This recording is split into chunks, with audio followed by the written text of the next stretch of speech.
चेटकी. लेखक नारायण धारप. आवाज संतोष गणेश. भाग 10. रात्री आपली झोप अस्वस्थ असेल किंवा चाळवली जाईल ही सोनालीची भीती अगदी निराधार निघाली. शारीरिक तसा मानसिक थकवा आपली किंमत वसूल केल्याखेरीज राहत नाही आणि आदला दिवस तर मानसिक उलाघालीचा गेला होता. कितीतरी गोष्टीवरचं तिचं पर्स्पेक्टिव्हच एकदम बदललं होतं. वाडीवरच्या सर्वच घटकांना नवीन परिमाणं जोडली गेली होती. जाग आल्यावर काही वेळ ती पलंगावरच आरामात लोळत पडली होती आणि विचार करीत होती. काही एका अपवादात्मक रीतीने ती या नाट्यमय प्रसंग मालिकेत गुंतली तर होतीच. मग आता निदान तिला आपली माहिती तरी अगदी परिपूर्ण करून घ्यायला हवी. रखमाने काल बरीच माहिती दिली होती, पण सोनालीची अशी कल्पना होती की शब्द किंवा वाक्ये गायलेल्या परिच्छेदासारखी तिची हकीकत होती. पुन्हा एकदा तिला बोलती करायला हवी होती. आणि रघुमामा, त्यातल्या त्यात तिच्याशी मोकळेपणाने बोलणारा तोच एक, आणि या दांडेकर कुटुंबाशी दीर्घकाळाचा संबंधित, आधी बाबांचा मित्र म्हणून आणि मग तर प्रत्यक्ष नात्यानेच बांधला गेलेला. ती खाली आली तेव्हा सुदैवाने रघुमामा स्वयंपाकघरात भेटला. तो चहाचीच वाट पाहत होता. रखमाने त्याच्याबरोबरच सोनालीचाही चहा बनवून आणला. चहा घेऊन होताच कप टेबलावर ठेवत सोनाली म्हणाली, मामा चला ना, बीचवर जाऊया. हवा किती छान आहे. जाऊया की, नो प्रॉब्लेम. तो स्वतःच्या शब्दांवरच मोठ्याने हसला. एवढं हसण्यासारखं काय आहे? सोनालीने नवलाने विचारलं. तू एवढ्यातच इंडियात आलीस नाही का? एक जपानी मोटरसायकलची टीव्हीवर जाहिरात यायची. त्यात एक जाडसर बुटका जपानी प्रत्येक प्रश्नाला अगदी वाकून नो प्रॉब्लेम असं उत्तर द्यायचा. खरं तर त्याला विचारलेला एक प्रश्नही समजत नसे. ती जाहिरात बरीच पॉप्युलर झाली होती. निघायचं का? मी कपडे आणतेच वरून. 7-8 मिनिटात दोघं घराबाहेर पडले. सोनालच्या खांद्याला तिच्या कपड्यांची पिशवी लटकावलेली होती. समुद्रापर्यंत पोचायला 15-1 मिनिटं लागली. किनाऱ्यावर पोचल्या रघुमामा रेतीत बसकन मारून बसला. सोने, मी काही पाण्यात उतरणार नाही, तू खुशाल जा. नक्की? अगदी नक्की. सोनाली पाण्यात शिरली. पाणी कमरेच्यावर येण्यासाठी तिला जवळजवळ अर्धा फरलांग चालावं लागलं. त्या कोमटसर खाऱ्या पाण्याने शरीरातला सारा थकवा शोषून घेतला. इतकं हलकं आणि प्रसन्न वाटायला लागलं. तिचं समाधान झाल्यावर ती पाण्याबाहेर आली. तिने अंगाभोवती एक मोठा टॉवेल गुंडाळून घेतला आणि दुसऱ्याने केस पुसायला सुरुवात केली. केस पुसता पुसता ती रघुमामापाशी येऊन बसली. मामा, काल रात्री रखमा त्या दुसऱ्या घराबद्दल बरंच काही सांगत होती. रघुमामा काहीच बोलला नाही. आता माझ्यापासून काहीही लपवून ठेवायची आवश्यकता नाही. मामा, तुला त्या घराचा काय अनुभव आला ते सांग. सोने, आपल्याला इथे 1-2 दिवस राहून परत जायचं आहे. कशासाठी हव्यात या चौकशा? मामा, मला एकच सांग, तुला काही अनुभव आला होता का? तू जर नाही म्हणालास तर मी गप्प बसेन. सांग. आला होता. रघुमामा हातात एक खडा घेऊन त्याने खालच्या रेतीत रेघोट्या मारित होता. खूप पूर्वी आला होता. मी आणि गोविंदा त्यावेळी शाळेत होतो आणि शनिवार रविवारच्या सुट्टीसाठी मी इथे वाडीवर आलो होतो. आमच्याबरोबरची म्हणजे ती फक्त मथीच. खरं तर आम्ही दोघंच दिवसभर एकमेकांबरोबर असायचो. असे सकाळचे समुद्रावर आलो होतो. लहानपणचं काही वेगळं असतं बघ. आम्ही अगदी तासनतास पाण्यात डुंबत बसायचो. तसा हा किनारा अजिबात धोक्याचा नाही. त्याने घरच्यांना कधीही काळजी वाटायची नाही. असेच 1-2 तास डुंबल्यानंतर आम्ही परत चाललो होतो आणि वाटेवरच ते दुसरं घर होतं. रघुमामा बोलायचं थांबला. आमच्या कानावर प्रत्यक्ष असं काही आलं नसलं तरी आम्हालाही कुणकुण लागली होती. शिवाय आम्हाला सतत ताकीद दिलेली असायची की त्या घराच्या आसपास फिरकायचं नाही. पण शब्द मोडला नाही तर ती मुलं कसली? आता तुला बाबा अगदी गंभीर अबोल वाटतात ना? तेव्हा गोविंदा विलक्षण हूड होता. सारख्या काही ना काही उचापती करीत असायचा. आईबाबांची बोलणी खायचा. त्या घराच्या सावलीत आम्ही थांबलो. बघायचं का रे खिडकीतून आत डोकावून, गोविंदाने विचारलं. गोविंदा, तुझ्या आईने काय सांगितलंय? त्या घराच्या आसपास फिरकायचं सुद्धा नाही, आठवतं? मी म्हणालो. खरं तर माझ्याही मनात उत्सुकता होतीच. ते वयच तसं असतं. नुसतं व्हरांड्यातून पाहायला काय हरकत आहे रे, गोविंदा विचारत होता. आणि पावलापावलाने त्या घराच्या दिशेने पुढे सरकत होता. मुलामुलांच्यात भूताखेतांच्या संबंध, हडळ, पिशाच्यांच्या गोष्टी नेहमीच चाललेल्या असतात. पण आमच्या गोष्टीतून वेळ रात्रीची असायची. रिकाम्या घरात मेणबत्तीसारख्या ज्योती हलताना दिसतील, माळ्यावरून नाही तर तळघरातून विवळण्याचे आवाज येतील. स्वच्छ सूर्यप्रकाशात भर दिवसा काही वेडवाकडं दिसू शकेल ही कल्पनाही बालमनाच्या पलीकडची होती. चल रे, नुसतं बघूया खिडकीतून, गोविंदा म्हणाला. आणि त्याच्या मागोमाग मीही पुढे आलो आणि आम्ही व्हरांड्यात पोहोचलो. उन्हातनं सावलीत आल्याने असेल, पण तिथे अगदी गार वाटत होतं. इतकी शांतता होती की पायाखाली रेती सरकत होती, तिचाही आवाज ऐकायला येत होता. सोने, तुला खरं सांगू का, इतकी वर्ष होऊन गेली, पण तो प्रसंग अगदी कालच घडला असल्यासारखा अगदी स्पष्ट आठवणीत आहे. असणारच, अजिबात विसरून जाण्यासारखा नाही. तू पुढचा भाग पाहिलाच आहेस. मध्ये मोठे दार आहे, दोन्ही बाजूंना 2-2 खिडक्या आहेत आणि सकाळी मागचा देखावा उन्हात उजळलेला असतो. आतली खोली अंधारात असते. देखावाच्या प्रतिबिंबाशिवाय इतर काहीही दिसत नाही. हो, सोनाली म्हणाली. तिची ती आठवण ताजी होती. तिन्ही खिडक्यातून आम्ही आत पाहिलं.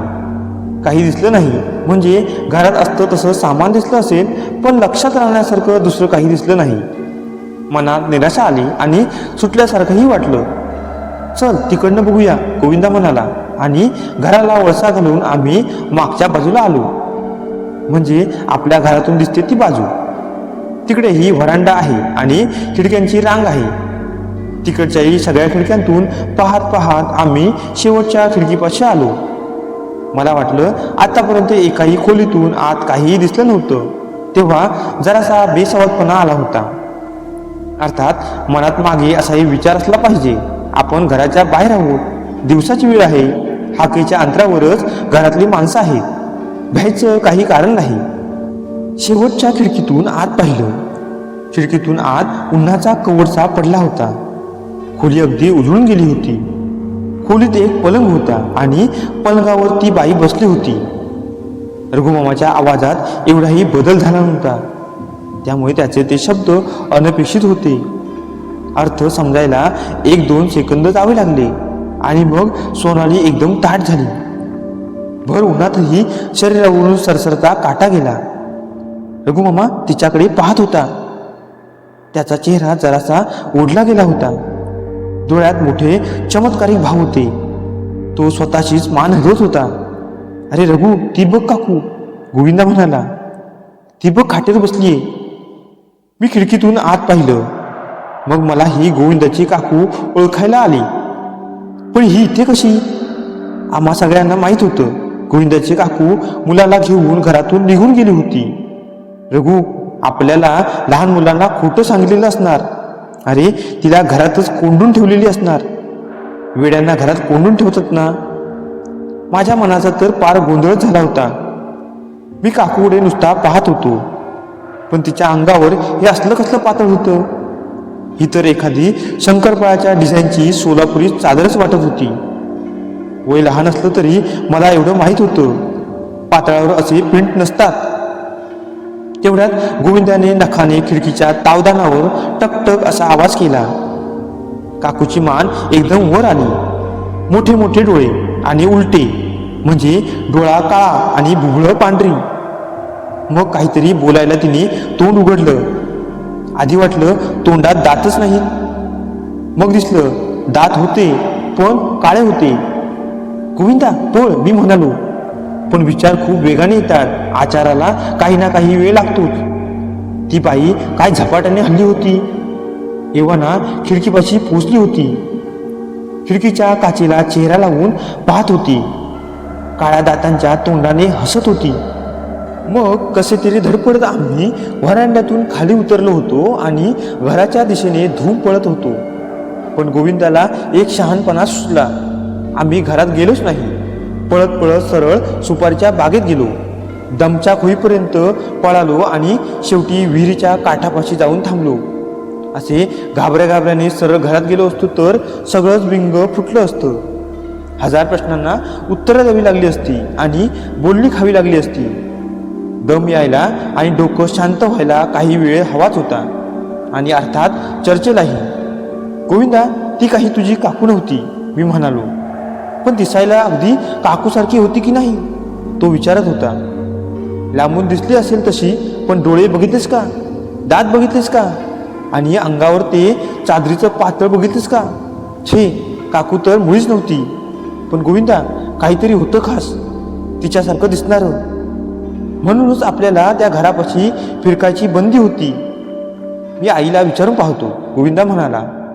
तुला काहीही सांगणार नाहीत, मी म्हणालो. आणि झालंही तसंच.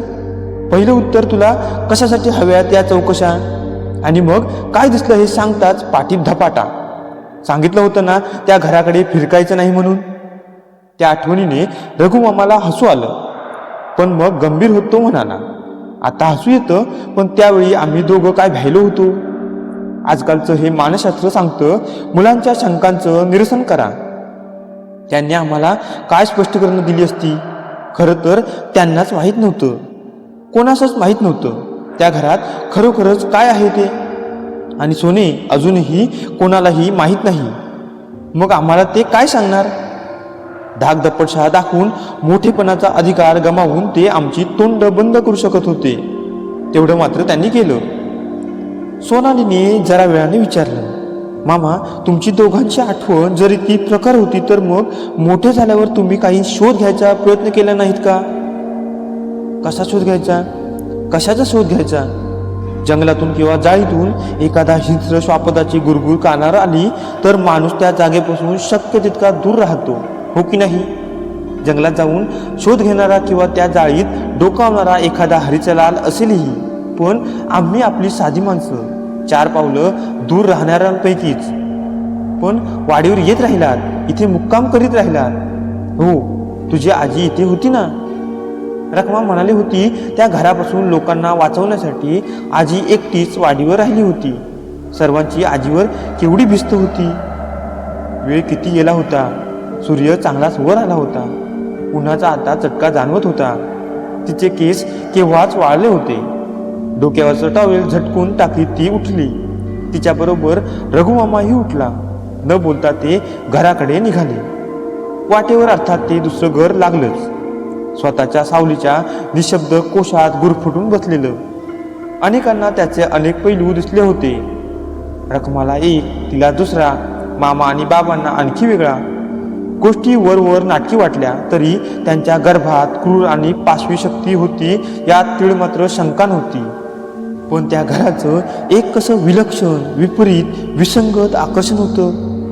आताही तिला अगदी मनोमन वाटत होतं व्हरांड्यातल्या खिडकीतून डोकावून आत पाहावं. आणि तिची खात्री होती, रघुमामा बरोबर नसता तर ती खात्रीने त्या घराच्या व्हरांड्यात गेली असती. एकामागून एक असं वेगवेगळ्या खिडकीतून तिने डोकावून पाहिलं असतं. विपरीत आणि विषारी आकर्षण. घराजवळून ते दोघं गेले तेव्हा ती घरापासून शक्य तितकी दूर रघुमामाच्या दुसऱ्या बाजूने चालत होती. भाग 10 समाप्त. चेटकीन लेखक नारायण धारव, आवाज संतोष गणेश. मित्रांनो, आजचा हा भाग तुम्हाला कसा वाटला तुम्ही कमेंटमध्ये मला सांगू शकता. आणि या पुढील भाग पाहण्यासाठी चॅनलला सबस्क्राईब करून ठेवा. धन्यवाद.